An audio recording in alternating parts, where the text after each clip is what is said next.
Good evening বন্ধুরা, তোমরা কেমন আছো? আশা করি সবাই ভালো আছো, আমিও ভালো আছি। হয়তো সবাই ভাববে যে কেন লাইফে আসুরি। তা কালকে প্রচণ্ড আসছিল বাড়িতে, ওই জন্য আসতে পারিনি আরেকটা কারণ, অন্য বাড়িতে সব মালপত্র ছিল। সবাই জানো যেমন নতুন বাড়ি হয়েছে, সেই বাড়ি থেকে মালপত্র আনতে গিয়ে অনেকটা সময় চলে গেছে, অনেকটা রাত হয়ে গেছে বলে আর তোমাদেরকে লাইফে আসতে পারিনি। বলেছিলাম আমি আসবো রাত 2টোর সময়, একটু আসার দুঃখিত আমি আসতে পারিনি। আর এখন দেখো সন্ধে হয়ে গেছে, এখন একটু শর্ট ভিডিও করতে নেমেছিলাম, কিন্তু দুঃখিতজনক খুব সন্ধে হয়ে গেছে। আমি যেটুকু করেছি তোমাদেরকে চেষ্টা করেছি আমার ভিডিওগুলো তোমাদের কাছে পৌঁছে দেওয়ার জন্য। আরও চেষ্টা করব যে এর থেকে ভালো করে আরও দেওয়ার জন্য। তোমরা সবাই দেখো আর তোমরা সবাই আমাকে পছন্দ করো, আরও দেখো, শেয়ার করো আমার ভিডিওগুলোকে, এটাই বলতে চাই।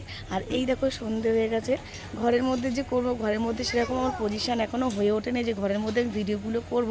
তার চেষ্টা করছি খুব তাড়াতাড়ি যে ঘরের মধ্যেই দেবো, পারছি না। বাইরে তো অবশ্যই দেবো, সবুজ আলো সব কথা, কিন্তু সুন্দর হয়ে গেছে, দুঃখিতজনক ভালো করে দিতে পারলাম না। তো যদি আমার ভিডিওটা ভালো লাগে তোমরা সঙ্গে থেকো, হাঁটতে থেকো, ভালো থেকো, টাটা।